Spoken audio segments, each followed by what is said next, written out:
2025 թվականի դեկտեմբերի 4-ին Panorama հեռուստաընկերության եթերում կցուցադրվի Յուրիշի Ենթենեփի սերիալի 28-րդ մասը։ Սերիալը շարունակում է գրավել սրտեր, ներկայացնելով Արշակի Շուշանի պատմությունը, ովքեր տասնամյակ առաջ դժվարությամբ հասնում են Ամերիկա իրար հետ երդվում չվերադառնալ Հայաստան մինչ բոլոր նպատակները չհասնեն, սակայն կյանքը պլանները փոխում է, Շուշանը վաղաժամ հեռանում է, թողնելով Արշակին նրանց դուստրը Արին միայնակ։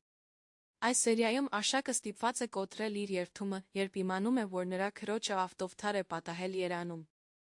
Հետադարձ ճանապարհին նա հասկանում է, որ կյանքը ավելի ուժեղ է մարդու կամքից, հանդիպումները անսպասելի, իսկ տունը միշտ կանչում է։ Սերիալը շարունակում է գրավել իր կերպարների խորությամբ, զգացմունքային հարստությամբ։ Արշակը ներկայացվում է որպես անձ, ով պատրաստ է ծանր որոշումներ կայացնել, իսկ Արն ու Շուշանը խորհրդանշում են այն, որ սեր ընտանիքը գերակա են երդումների հեռավորությունների նկատմամբ։ Յուրաքանչյուր տեսարան իր մեջ կրում է դրամատիզմ իրականություն, ստիպելով հանդիսատեսին համակրել հերոսներին գնահատել կյանքի տված պահերը։ Յուրիշի Ենթենեփին կրկին հաստատում է, որ որակյալ սերիալը կարող է ոչ միայն զվարճացնել, այլ նա հուզել, ցույց տալով, որ տուն վերադառնալը միշտ ուղի է ներքին ներդաշնակության ընտանեկան ջերմության հասնելու համար։